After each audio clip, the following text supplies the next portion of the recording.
Just sharing the link. Just 1 second.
Neste grupo Vana, Giridhari शिष्य राधा विनोद बिहारी जी की जय, श्री गोविंद गोपीनाथ मदन मोहन जी की जय, जय श्री विष्णु पाद परमहंस परिव्रज के चार स्तोत्र शास्त्र श्रीमद भक्तिवेदांत श्री Vana Goswami महाराज की जयंती प्रविष्णु विष्णु पाद श्री भक्तिवेदांत श्री नारायण गोस्वामी महाराज की जयंती प्रविष्णु विष्णु पाद श्री भक्तिवेदांत श्री Vana Goswami महाराज की जय, दिल प्रविष्णु विष्णु पाद स्तोत्र शास्त्र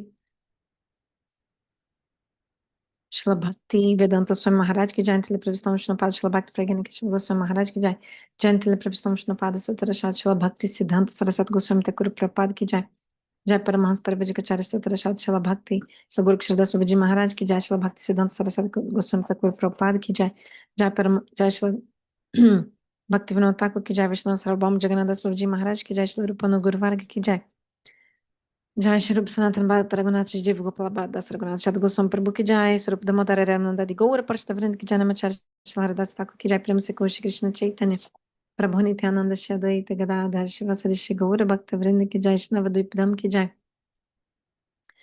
जय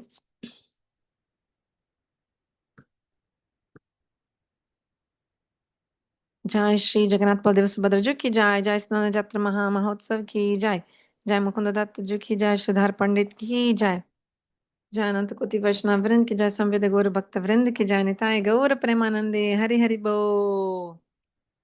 धन्यवाद प्रणाम ललित मोहिनी दीदी, धन्यवाद प्रणाम सो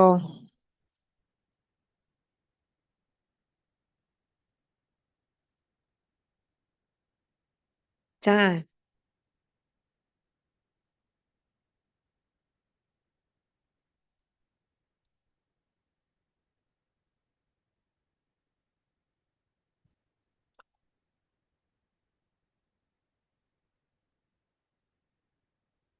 वन्देऽहं श्रीगुरु श्रीयुतपादकमलं श्रीगुरुं वैष्णवंश्च श्रीरूपं सगजतं सहगणा रघुनाथं वितं तं सजीवं साद्वैतं सवधूतं परिजना सहितं कृष्ण चैतन्य देवं श्री राधा कृष्ण पदं सहगणा ललिता विशाखं वितंश्च ओम ज्ञानतिमिरन्धस्य ज्ञानञ्जन शलाकया चक्षुरुमिलितं येन तस्मै श्रीगुरवे नमः। नमो विष्णुपादाय गौरपृष्ठाय भूतले श्रीमते भक्तिवेदान्त वना इति नामिने वन्देऽहं भक्तिचकोरं गौरङ्गनिजप्रेष्ठितं श्रीमते भक्तिवेदान्त स्वामी वना नमस्तुभ्यं श्रीराधाैकनिस्थितं रसायन कथमृतं संकीर्तनम् आनन्ददां गोस्वामिनं वनं नमः। वञ्चकल्पतरुभ्यश्च कृपा सिन्धुभ्य एव च पतितानां पावनेभ्यो वैष्णवेभ्यो नमो नमः। नमो महावदन्याय कृष्णप्रेमप्रदायते कृष्णाय कृष्णचैतन्य नम्ने गौरतिशे नमः। हे कृष्ण करुणा सिन्धो दीनबन्धो जगत्पते गोपेश गोपिकान्ता राधाकान्ता नमोऽस्तुते तप्त कंचन गौरङ्गी राधे वृन्दावनेश्वरि वृषभानुसुते देवी प्रणमामि हरिप्रिये।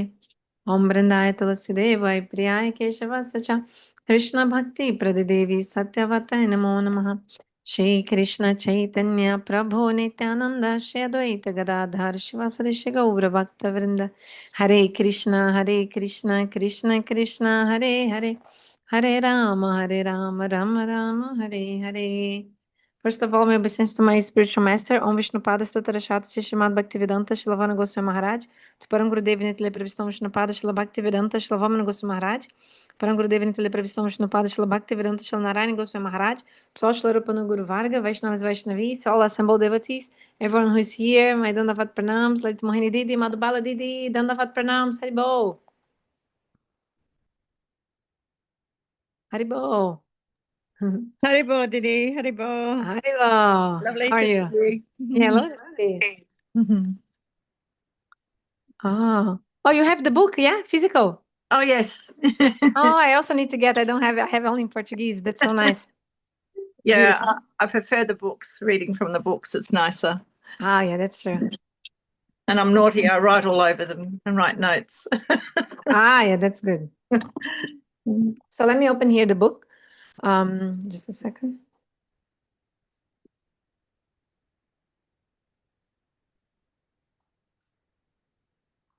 So we ended the chapter 3 last meeting, last class.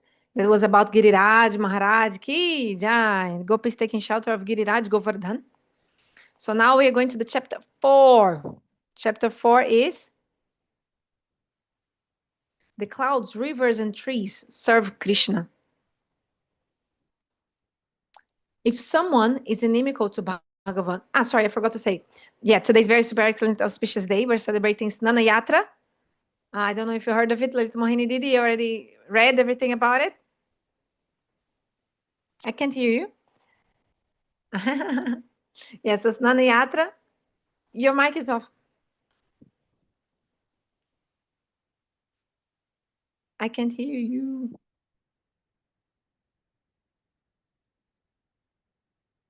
I've only read a little bit about it. Okay, now I heard you. Yeah. Yes, so it's a very auspicious day where Lord Jagannath in India, who is the Lord of the universe, a form of Krishna, he'll be bathed in front of everyone. And there's many meanings, because actually now in India it's so hot. It's the hottest month of the year. So today is called Snanayata, so he'll be bathed. And this is all connected to the pastimes of Ratha Yatra, which are coming soon, when Lord goes to Sundarachal, means to Vrindavan, to get some like fresh air. You know, after you're sick, then you recover, and then you need to change the air, the atmosphere to be really healthy again. So this is all the transcendental pastimes of the Lord.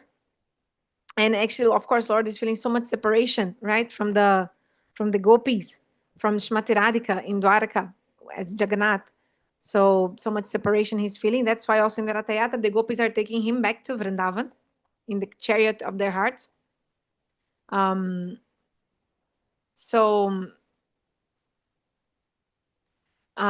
today also there's the day of, I think, Sridhar Pandit and Mukunda Datta.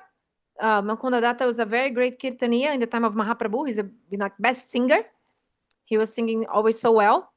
And then there's a pastime about him when, I don't know if you heard, one time Mahaprabhu was in Navadvip and he was absorbed in the pastimes of, how they call it? Mahabhav or Maha, I forgot the word exactly. Means he was absorbed in the bhav, in many, many moods of Lord Vishnu and giving blessings to all the devotees in many, many different ecstatic moods. And then, I forgot the exact word for this lila, but anyway, so then he said, I'll not give my mercy to Mukunda. And everyone was so surprised because Mukunda was the best singer. He was always with the Lord singing, everything. And everyone was surprised. But then he said, no, I won't give my mercy to him because he's Karjatiya. So that's the meaning. What is the meaning of that word? It means wherever he goes, he mingles with those people and says, I'm one of them. Kind of like this, like embracing their philosophy. Like example, if he goes with the Mayavadis, do Kirtan, and then he's like, oh yeah, everything's okay. I'm okay here. I'm Brahma, like this. So these are all pastimes, right? And Mahaprabhu said, so I'll not give my mercy to him. So Mukunda was very, very upset. And then the devotees insisted so much. And Mukunda was very, very sad, I think, for 3 days, not eating, like completely like about to die. And then Mahaprabhu finally said, okay, I'll give my mercy to him. Then after Koti Janma, like after 10 million births, like this. And then Mukunda, when he heard this, he started dancing. Oh, I'll get the mercy after 10 million births. And like in ecstasy and like, crying in bliss. And then Mahaprabhu was like, why is he so happy? I just said I'll give mercy only after 10 million births. birds. But then Mukunda said, yes, but you will give. Sooner or later it will come. So that's why I'm so happy. Then Mahaprabhu was pleased, and then he gave straight away. So that's a very important pastime about the Mukunda Datta. And another about the Kolavecha Sridhar, which Sridhar Pandit. Today is also his day. Is the day when one devotee of Navadvipa Dham called Sridhar. Sridhar, he used to sell vegetables in Navadvipa. So he was selling banana flour. Maybe you read about him, yeah? Selling banana flour, selling Loki. And then he and Mahaprabhu, they would have something called Prema Kalaha, means, transcendental, loving quarrel. Because Mahaprabhu used to take the vegetable, and then he would say, okay, this is how it costs. But Mahaprabhu, no, too expensive. Then Mahaprabhu wanted to pay less. But he's like, no, that's the minimum. This is for my family. But then Mahaprabhu, many times he used to snatch, he used to rob, snatch the vegetable. And then Sridhara was like, but I'm very poor Brahmana, why you have to pay, you have to pay. Then Mahaprabhu would walk away with the vegetable. And then Sridhara was like, oh, no, give me the money. And then Sridhara would tell Mahaprabhu, I am so poor, and half of all my income I use for Ganga Puja, to worship the Ganges. So, and then Mahaprabhu would say, no, you're not poor. You are like Krishna Prem Dhani Dhani. You are actually rich of Krishna Prem. The real wealth is Krishna Prem. So you're a devotee of the Lord. So actually you have the topmost wealth. So in this way, they used to have a lot of loving quarrel.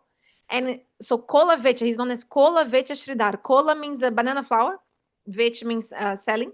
So he was he had a stand selling vegetables. And there's a very important also, the day when Mahaprabhu was taking sannyas, last day in Navadvipa, he took from Sridhar Loki, which is like a white pumpkin, and mocha, which is the banana flower blossom. So Mahaprabhu took that in his house and gave to his mother, and his mother cooked. That was Mahaprabhu's favorite preparation, banana blossom. And also the other one is Dud Loki, which is white pumpkin, cooked with milk, like this. And so it's very, very dear devotee of Lord Chaitanya Mahaprabhu. So coming just a little bit, because today is their day, so a little bit in honor to them, we share a few words. And then also, so let's continue reading chapter 4. The clouds, rivers, and trees serve Krishna. Okay?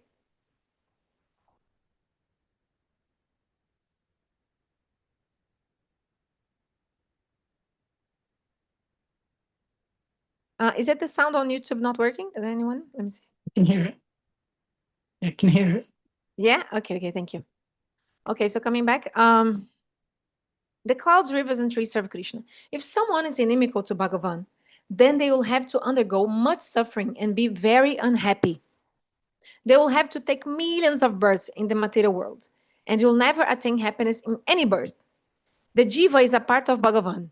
His very intrinsic form is as a servant of Bhagavan. Abandoning this understanding, the living entity becomes opposed to Bhagavan and thinks, I am the enjoyer of this world.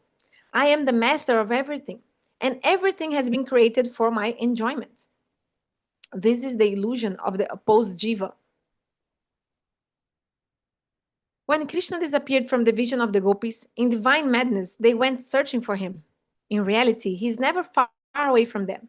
But on the contrary, we have made ourselves separate from him. If in our search for Bhagavan, we have the same kind of eagerness that the gopis have, then we can meet him. But without such eagerness, we will never meet him. The gopis possess an extremely intense eagerness to meet Krishna. And even if even a fraction of that arises within us, then it can be said that we are really searching for Krishna in our sadhana and bhajan. But from where will this eagerness come? Krishna and Srimati Radhika both assume forms that are easily accessible to conditioned souls. For the purpose of bringing jivas towards himself, Krishna has become the Shalagram Shila, and his dearest one has become Tulsi. Krishna has also entered this world in the form of Giriraj Govardhan, and his dearest one has come in the form of Jamuna. We can see how merciful Bhagavan is, so much so that he has made the arrangement for everyone to attain him. Govardhan is accessible for everyone and is fully capable of bestowing Krishna Prem. It has been said that he fulfills whatever desires people approach him with, and in this way he has arranged a very nice trap for them. If anyone desires a son, wealth, to get their son or daughter married, a better job or whatever, they can go to Govardhan, beg from him, and he will bestow those things. In this way, at first, he slowly captures people by grabbing the end of their finger, and then he grabs the whole finger, next the hand, and finally he grabs everything. Those of you who have traveled on the trains in India have seen how they are very crowded and how no seats are available. So, after boarding the train, people first move near a bench, then place their hand down on it, then spread their hand out a little, and then begin to edge their way until they have squeezed themselves into a seat. In the same way, Giriraj, the spiritual master, and the Vaishnavas gradually bring the conditioned soul towards bhakti. So in this first page of this chapter 4, it's so amazing, this book, right? Because in a very sometimes one paragraph, Param Gurudeva describes so many different deep philosophies, and he mentions different points. So beautiful and very deep. So let's continue reading here 1 sec. So he says, so one thing again he's mentioning is the point about the importance of having eagerness. So we discussed this, I think, in the last class as well. The two characteristics we must have to attain Raganuga Bhakti. Do you remember? So is abhishta, means eagerness, and lobha, also always desiring. Utkanta and abhishta. Utkanta means eagerness, and abhishta, absorption. So I think it was last week, right? We discussed or that after the Venugita Katha in Delhi, Gurudeva spoke for many days about Venugita, and in the end, what was his conclusion? The main thing we have to take from this Harikatha is how to absorb ourselves. It's not only hearing Harikatha, but after remembering and absorbing our minds in what we heard. Whenever, not only in the moment when we're hearing, of course, but also later on, absorb, thinking about it. So that's very, very important in a sadhana bhajan, absorbing ourselves in that. And here Param Gurudeva is discussing about the importance of having eagerness, utkanta. And if we have the real desire to attain Krishna, we will attain. Even if we have a little bit desire like he has to attain, like the gopis have to attain him. So also is described how sadhana bhajan, our daily practice, is like actually a searching for Krishna, right? When Gurudev gives us Harinam, Japamala, the holy names, Hare Krishna, he has given us Krishna Prem, right? Because there's no difference between holy names and Krishna himself. And Gurudev has that realization. He has given Krishna Prem, the love for Krishna. But now we don't have that realization. So we should search. Okay, he gave me the Krishna Prem. Where is it? I need to find, where is it? Like God is in his name. Gurudev gave me, but I don't have realization. Oh, when will I have that realization? And praying to Gurudev and to the holy names, to Shri Krishna, to Mahaprabhu, praying to Gurudev. So search again and again. But the problem is the conditioned soul who is averse from Krishna, instead of searching for Krishna, we are thinking this world belongs to me. I am the enjoyer. I'm the master of everything. Everything has been created for my enjoyment. Even though maybe we know that it's not true, at least talking about myself, my mind is so absorbed, the generally conditioned soul's mind is so absorbed in the daily Maya, means daily illusory activities of fulfilling one's senses, right? Just eating, sleeping, defending, mating, or doing something that pleases you, whether physically, mentally, and always just trying to be satisfied with something in this world. So it's like that constant search for material things and not thinking about God. So, but the spiritual practice is what? To understand that there's no happiness here, no real happiness, no real satisfaction, and search for God all the time, more and more. Not only with the spiritual practice that Gurudev gave us, yes, externally doing all that, but the mind should be also searching. We should engage our mind. So it's not only physically, mechanically chanting holy names and doing everything. Yes, we have to do it, Vaidhi Bhakti. But our mind has to really be searching Krishna. When in all the practice we do, everything we do, should be praying, should be try to absorb more and more in searching for Lord. So, and Param Gurudeva is saying how actually everything that like Krishna has manifested in so many ways in this world to help us come to him. Right?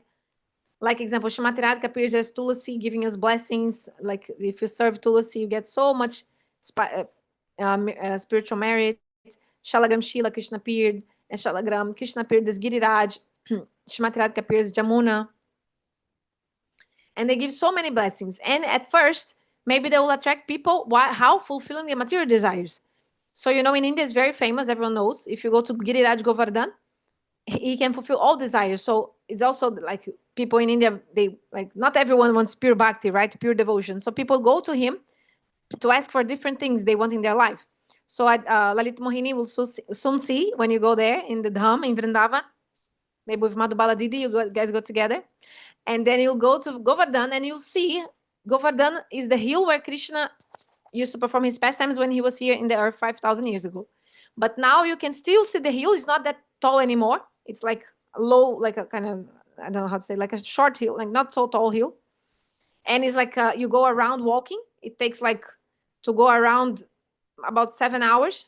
The whole, otherwise, if it's only around the mountain, let's say, it's like about 4 hours.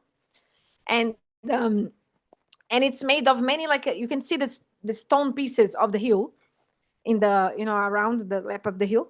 And then people, what they do, like they do, maybe you've seen this in, like, if you go to a very nice lake or something in the mountains, people put one stone on top of the other stone and try to balance. But people there, they do this also. But there is another meaning. It's like, if you want a house with one floor, then you put one stone, one floor, like another stone. If you want a house with 2 floors, then 1, 2, 3 floors, 1, 2, 3. Means whatever it means. You are making the floors of how many storage your house will have, because you're asking and he will give you. Or some people also, they tie the branches. No, what do they do? I think they tie a cloth in one branch also on the tree, which means also sometimes, asking for a husband and wife. I forgot now exactly all the meanings of the things they do. But especially this one is very famous. Putting the stone one top of the other means how many storage you will have in your house. So they say, Param Gurudeva says, when you start the Giriraj Parikrama, going around the mountain, Krishna himself comes after you and says, okay, whatever you want, I'll give you. So we want, of course, serve Gurudeva, Radha Dasam, all that. So when we are doing the Parikrama, we should try to concentrate our mind, asking for this spiritual benefit, not material things. But at first, they might give these material things to people. It's just like grabbing the tip of the finger and then taking more and more and more. So like in the Bhagavatam, Krishna it's said, right? Even if you have desires or no desire, worship Krishna. Even if you want liberation, even if you want material things, worship Krishna. So it's moksha kamudaradi tivena bhaktiragena jajeta purusham param. Akama sarvakamava moksha kama udaradi. This verse explains that. So, like our Gurudeva always says, like if you have to ask something, ask from Krishna. Like, of course, we try not to ask because we know, like, we're trying to practice the pure devotion, which is like shouldn't be asking all the time. Only like some special situation we can ask things. But I mean things which are like for our own benefit or something, like for our health or for our protection, only in a special circumstance. But generally, you should just ask for seva, right? So if you had to ask something, ask for more service, for more bhakti. That we should ask, of course. But if you need to ask something material, yes, ask for Krishna. And what he's going to do? He's going to give you, but then slowly take more of your heart, more of your heart. So Param Gurudeva is giving an example of if you're traveling in an Indian train. So maybe soon also Lalit Mohini Didi and Madhubala Didi, they'll travel in India by train with Gurudev. Because he also sometimes takes devotees by train somewhere, Navadvip to Puri. And then you can have the experience of an Indian train. Maybe Madhubala Didi, did you go to an Indian train when you went years ago? Yes? Yeah, so it's a very unique experience. So in the general class or sleeper class, some classes without AC, you can see like many people just go by, like the wagons and the compartments. And if you have some free space in your seats, they'll just start sitting, but you don't know if that person's ticket maybe is there next to you. You don't know. It's a stranger sitting down. And you think, okay. And then, but he'll sit in the edge of your seat, and then slowly he'll start like leaning more and more. And in the end, like after a few hours, he will have completely laid and you have to come out of your seat. So this happens in India. So in the same way, Giriraj, the spiritual master, and the Vaishnavas gradually bring the conditioned soul towards bhakti. Having become separated from Krishna, the gopis are thinking, Krishna is everything to us. So how will we meet him? We must get the mercy of a Vaishnava. And who are the best Vaishnavas? Yudhishthir, Uddhav, and Giriraj Govardhan. And amongst them, Giriraja is the best. So we discussed all this previous class, right? How Giriraj is the best servant of Srihari. Going to the Yudhishthira Uddhav won't be fruitful. They cannot give us what we desire. Only Giriraj can give it. In this way, if we really feel that Bhagavan is our only necessity, we will have such eagerness. Then our eagerness will lead us to ask a Vaishnava, how can we meet Krishna? How can we overcome all of our despair? This is where we recognize our necessity for a guru. For obtaining any material object, a guru is not necessary. But in spiritual matters, approaching a guru is necessary.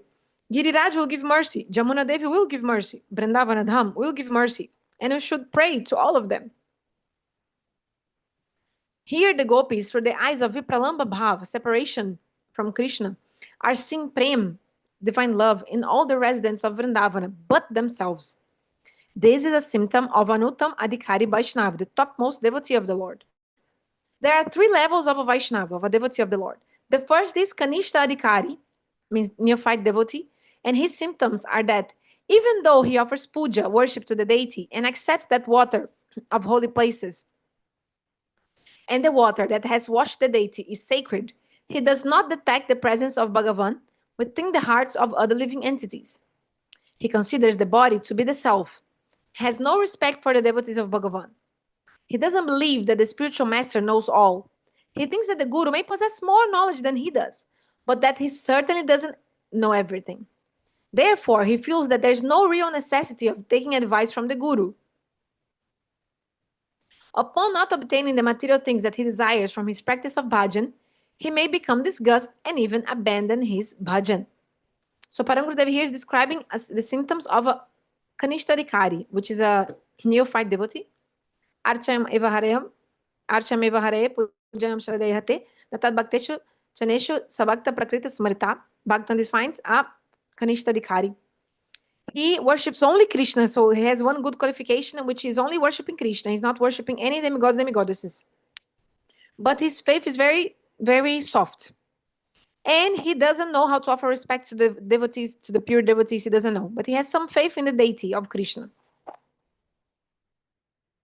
And here Param Gurudeva is explaining more about a Kanishta.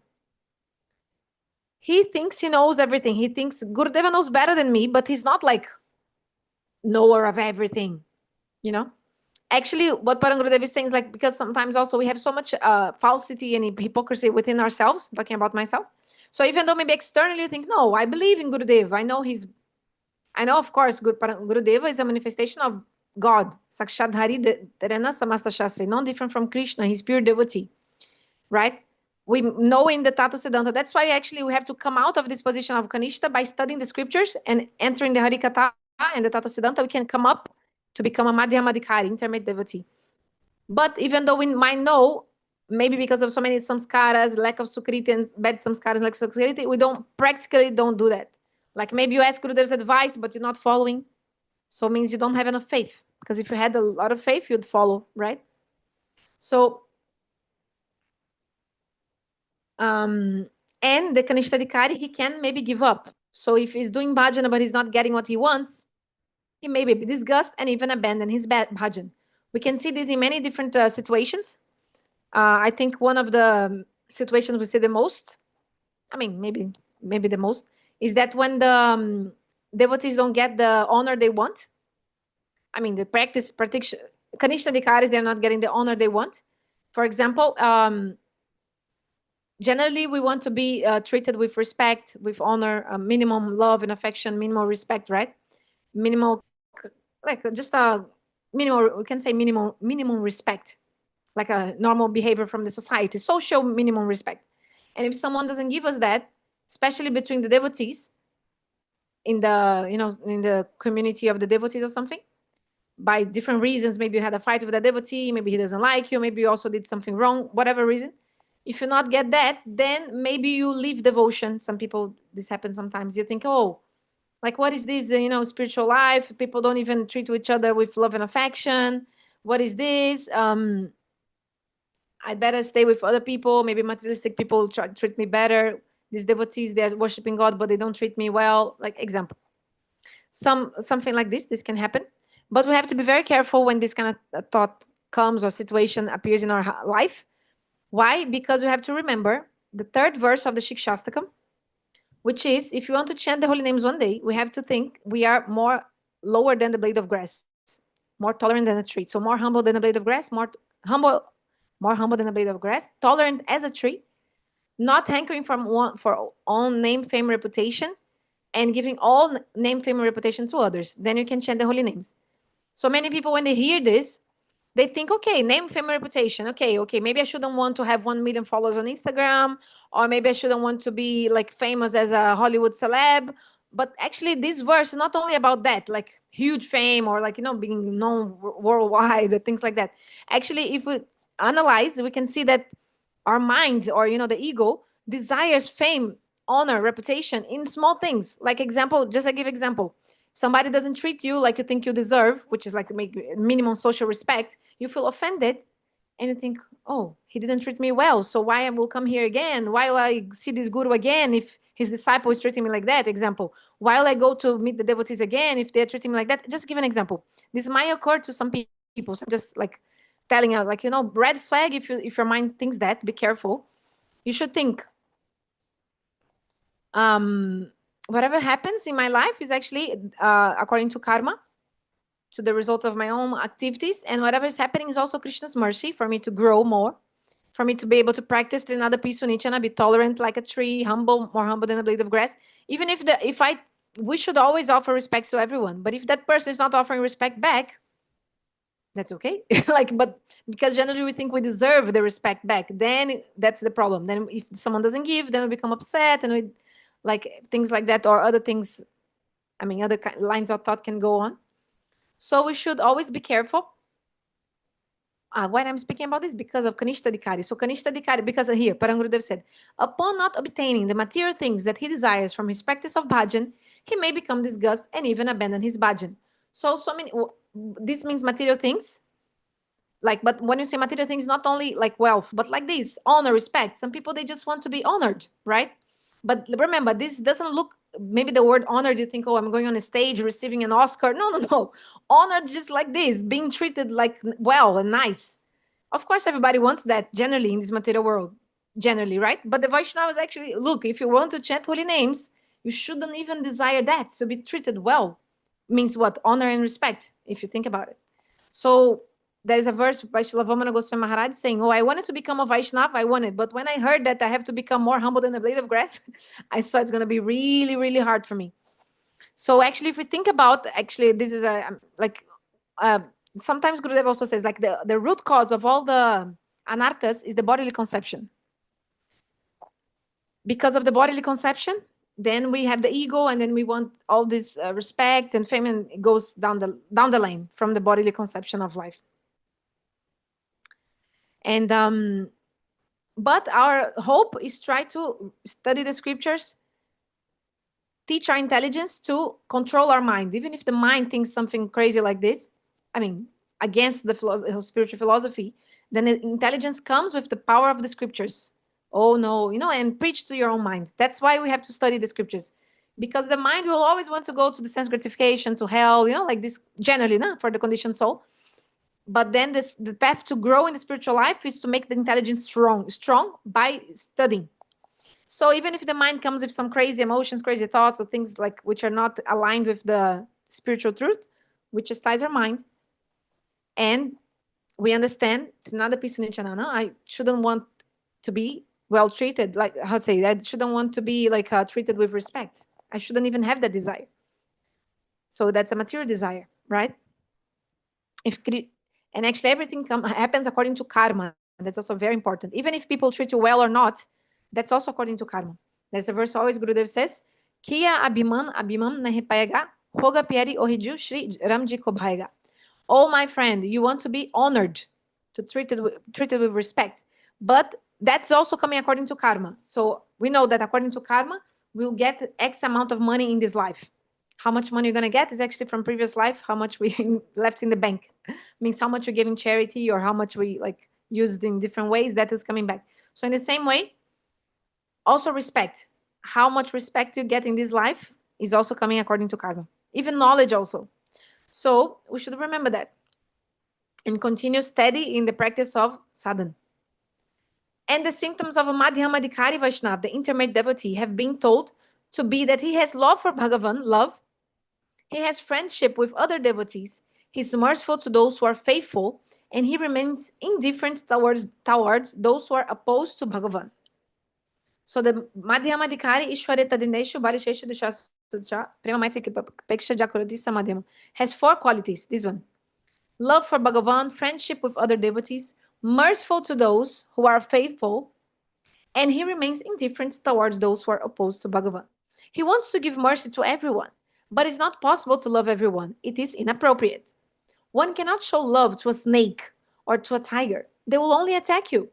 Therefore, he behaves suitably towards others according to their qualification.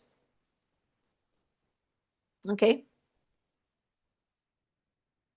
So sometimes Gurudeva also explains how actually the Vaishnava that gives mercy to us is actually the Madhyamadikari always. Okay? Because the Madhyamadikari has this discrimination. Oh, this person wants to advance in Krishna consciousness, I'll give mercy. Like, friendship towards the devotees, merciful to those who are faithful, and those who are indifferent, those who are opposed, envious, he'll be indifferent. Even actually, the Uttamadikari means like a topmost devotee. Like, again, give an example. Gurudev. Okay, Srila Gurudev, he's Uttam Mahabhagavata, means the topmost kind of devotee. But to interact with us, he'll externally come to the level of Madhyamadikari. Why? Because if someone is like even externally in the stage of Uttamadikari, the Uttamadikari, like we'll read now, sees the presence of his master in the heart of all the jivas and believes that they all have the same feelings for Bhagavan that he does. So the Uttamadikari, he's always thinking everyone is serving Krishna. Krishna is everywhere. Like he'll see his Ishtadeva everywhere, and he thinks everyone is serving my Lord according to the same mood I have. He'll think everyone is serving, just like the Gopis here. We're seeing, look, Prahlada Maharaj saw that his worshipful deity was in the hearts of all living entities, and that even the trees had the same feeling of Shanta and Dasaras towards Bhagavan that he did. Similarly, the Gopis saw their own sentiments sometimes within Giriraj, sometimes within the deer of Vrindavan, and sometimes even within the clouds. And they also saw that just as Krishna loves them, he also loves all the other residents of Vrindavan in the same way. Therefore, the Uttamadikari doesn't see anywhere in the world a living entity who is not engaged in bhajan and who doesn't have the same sentiment for Krishna as he himself does. So that's why the Vaishnava externally, Uttamadikari, externally he comes to the level of Madhyamadikari. Example, Gurudeva was talking about him, like any acharya, so that he can interact. Otherwise, if he thinks everybody has Krishna Prem, so you're already serving Krishna because he thinks everyone's serving according to my mood. So you're already serving, so you don't need mercy, right? Because you're already serving. But that's why externally he'll come to the level of Madhyamadikari, who has that discrimination power. Oh, this person is practicing to be able to serve Krishna properly. Oh, this person doesn't want to serve Krishna. Okay, avoid, like this. So he has the mercy to give.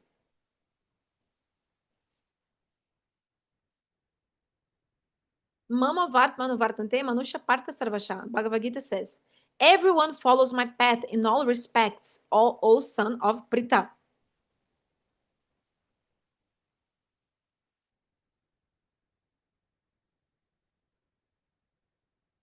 O son of Pritha. So, the highest devotees really see that everyone is serving Bhagavan. Don't think that this statement is an exaggeration. The gopis actually see that.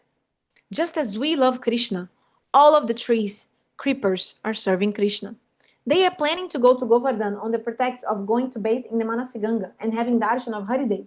Because nearby there, Krishna is taking the cows out to graze. And they will surely receive his darshan. In this way, with his eyes closed and chanting the holy name, Anuttamadikari, topmost devotee, similarly meditates on the pastimes of Krishna, especially his eternal eightfold daily pastimes, Ashtakala Lila. Meditating more and more, eventually the object of his meditation appears to him, and he becomes absorbed in that flow. I am at Govardhan, and I am doing my service. When his vision begins to dissipate, he begins to lament, hi. And here, as the day progresses and the gopis are sitting in their homes and conversing, their absorption in the previous bhava begins to diminish, and one Saki says to Radhika,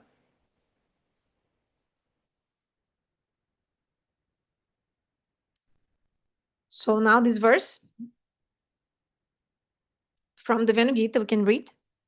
Drishta tape braja pashum saharama gopai sancharayantam anubernum udirayantam prema pravrida udita kusuma valibhi sakyur vyadat swavapusham buddha atapatram.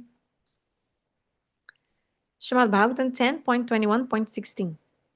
Seeing Krishna and Balaram playing their flutes in the afternoon sun and taking the cows and calves out for grazing, the clouds burst with divine love and like an umbrella shield their friend Shri Krishna from the sun while showering tiny drops of rain that are like a shower of flowers. Wow, so Param Gurudeva says, now it is afternoon time. And taking the cows out to graze, accompanied by Baladeva and the Gopas, Krishna has entered the forest. Desiring fresh grass to eat, the cows grazed on and on until they reached the rocks of Govardhan. The rocks were very hot in the afternoon sun, and the sand and soil below their feet were also very hot. Thinking that the cows and his friends were feeling some pain due to this, Krishna played the flute in such a way that at once the clouds gathered and began to shower soft rain. In India, there are many ragas that are well known for producing different effects. Once there was a guru named Haridas Ji, who was a master of the ragas, and he had two disciples named Baiju Babar and Tan Sen. Tan Sen was a singer in the court of the king, and it was his policy that if anyone came to Delhi to sing, they were obligated to challenge him in the royal court, and if they were defeated, they would have to face punishment from the king. Hearing of this, Baiju Babar went to Delhi and began skillfully singing different melodies. And a large crowd of people gathered to hear him. The news of this reached the king, who said, "Who is that person daring to sing here? This is a great insult to Tan Sen." So he called Baiju Babar and said to him, "You must have the proper qualification, otherwise you're not allowed to sing in Delhi." Baiju Babar said, "All right, we will have a competition. Where will it be held?" "It will be held in the royal assembly." "Then who will decide the winner? Who will decide whose singing is the sweetest and the most beautiful?" "All of my queens here will decide," said the king. "No, I cannot trust them. I want the animals of the jungle to make the decision, and then I'll accept it. The queens will all certainly be prejudiced. Anyway, they won't be unbiased, right? Unbiased. Therefore, we should go to the jungle and see whose singing pleases the animals most." "All right, so it shall be." The entire assembly went to the jungle, and first Tan Sen sang. Then Baiju Babar sang, and groups of deer immediately gathered there. This deer became so absorbed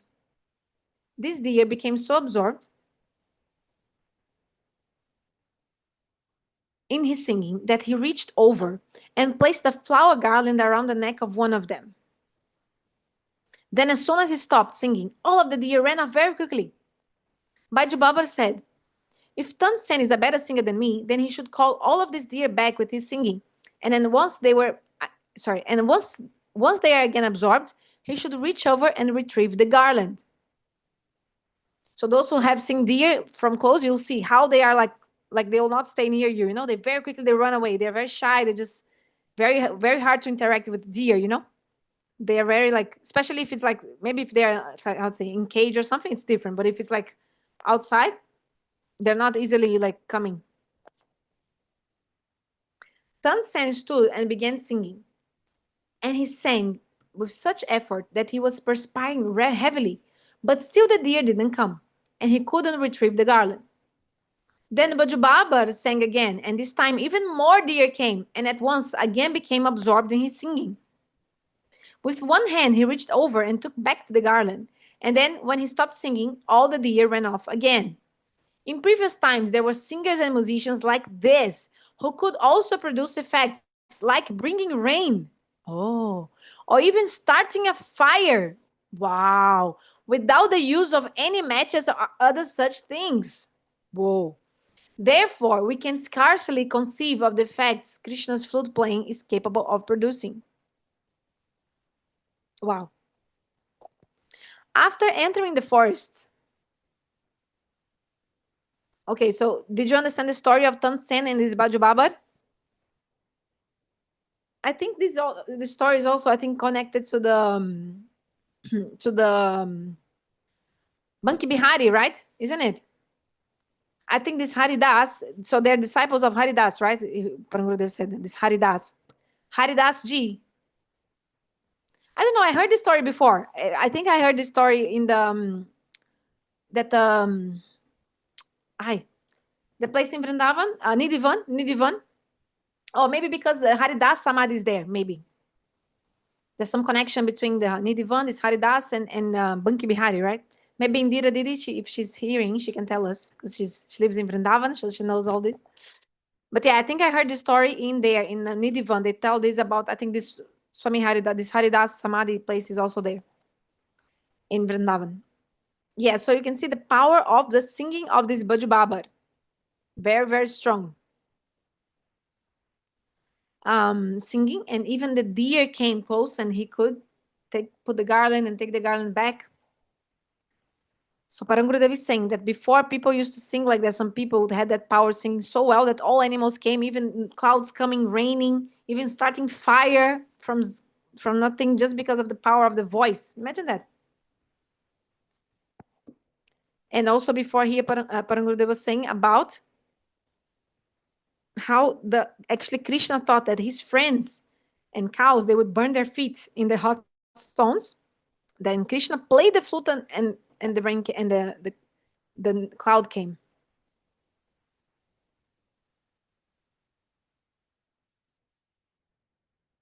So after entering the forest, Krishna played the flute in such a way that it bewildered everyone, and the cloud saw that.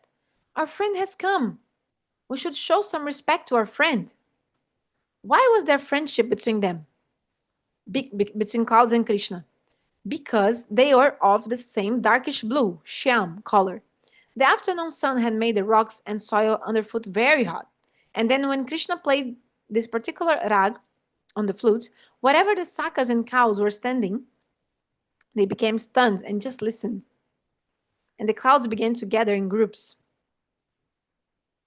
But they didn't only come for Krishna. Wherever there were gopas, cows, and cows standing, the clouds desired to run the service, and they covered the sun with their own bodies like an umbrella. As they rendered the service, it increased their prem, and tears of joy came to their eyes. These tears took the form of cooling drops of rain, and they fell softly from the sky like an offering of flowers. The gopis are saying, these clouds are so fortunate. We cannot be equal to them. We cannot render service even a little bit to Krishna. No one is as unfortunate as us. Sadhaka should also feel like this. Everyone is serving Krishna, but I'm not. If a sadhaka feels this way, then he will surely make progress in his sadhana. Otherwise, if he sees the faults in others, then all of those faults will come within him.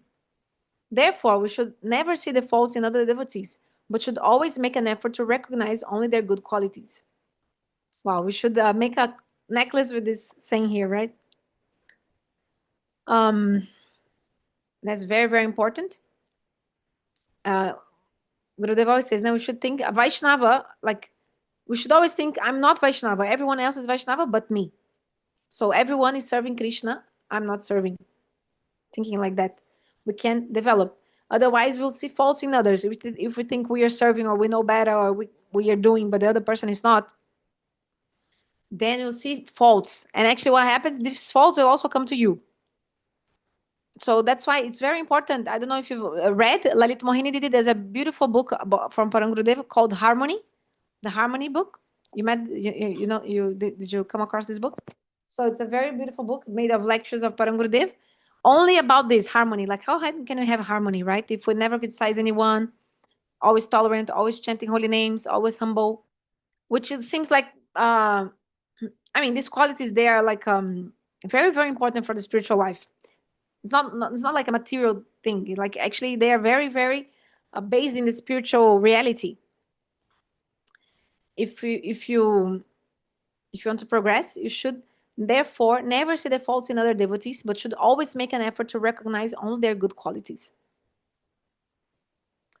But at the same time, we should remember, like sometimes, like example, sadhaka should also feel like this. Everyone is serving Krishna, but I'm not. But you just need to be a little bit careful sometimes, because sometimes the mind has another kind of, how to say, weapon, let's say like that, which is like a kind of self-pity, or I don't know exactly how to explain. It's like, maybe example, you meet a devotee and the devotee is doing something, and then you're like, oh, you're doing so much, I'm not doing anything, like this. But we are saying sometimes that because actually we want to hear, like inside us, we actually want to hear the devotee praising us. Oh, no, no, no, you are doing so much, don't say that, like this. So I have to be careful not to like actually we desire some praise, because how can we judge our own selves? Because if that devotee would come directly to you and say, you are not doing anything, you are not doing anything at all, would we be happy or upset? Probably upset, right? But when we say about ourselves, oh, I am not doing anything, we are okay. But if that person would tell us, then we'll be angry.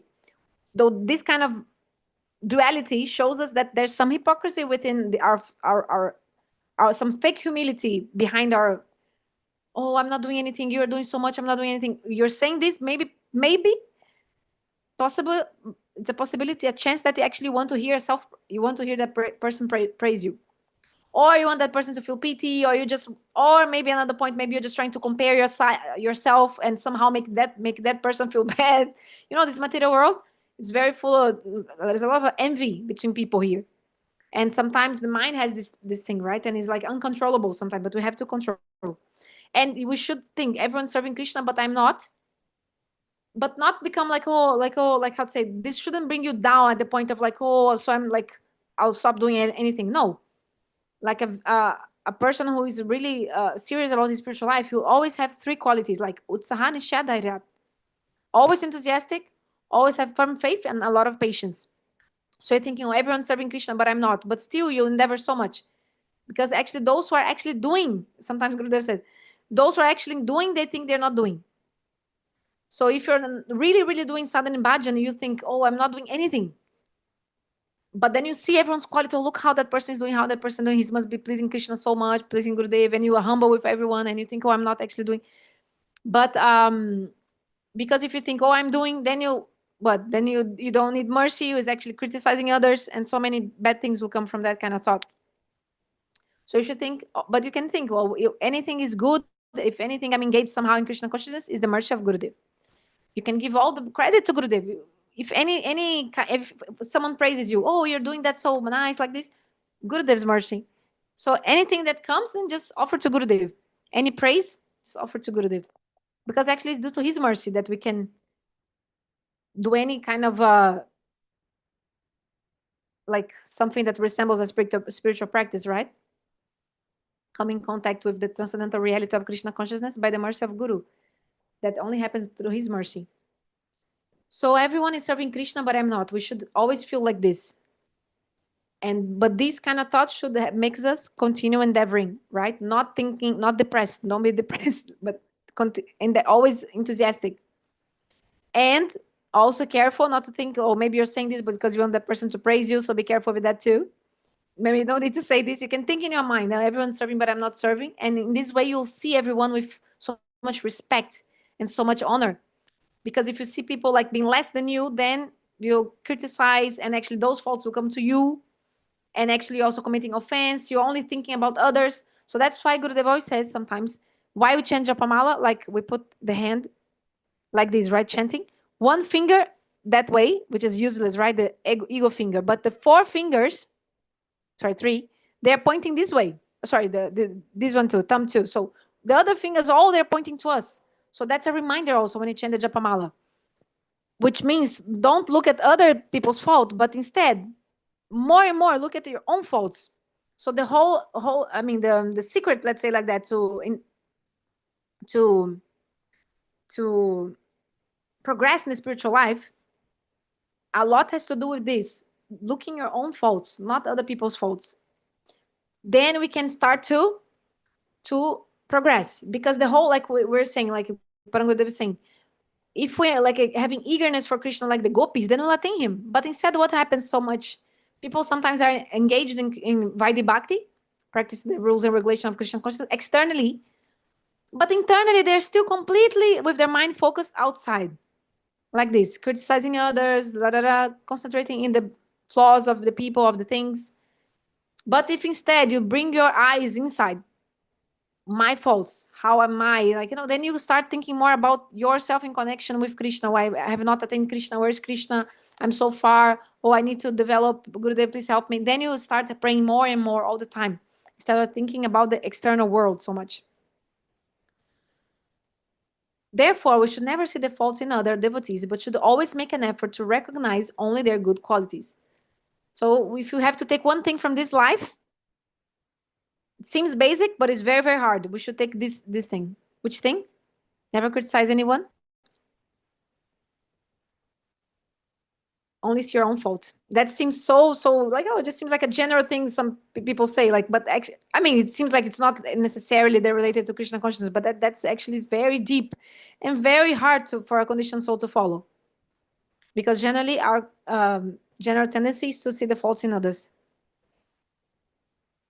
So I have to be very careful. And if anyone wants to say anything, that's and then we can speak something, and then otherwise we'll continue next Monday.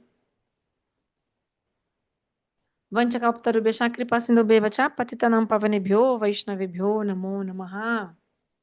Jai Srila Gurudeva ki jai. Thanks, Didi. Beautiful. Really nice. Harival Madhvala Didi. Thank you so much. Thank you. Thank you so much. Indira Didi also put here in the comment on YouTube. Banki Bihari was discovered in Vrindavan by Haridas, Swami Haridas. He manifested in response to his singing. Oh, so beautiful. The story we read is the Guru is related to Banki Bihari, the deity in Vrindavan. Nice. Nice. Well, thank you, Didi. So beautiful. Always good to remind us, always to look inward at our own faults and how we can always try harder to find Krishna. So it's always good to keep reminding ourselves.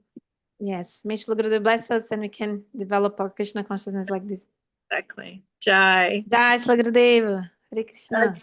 Hari Bol. Hari Bol. Hari Bol. Hari Bol.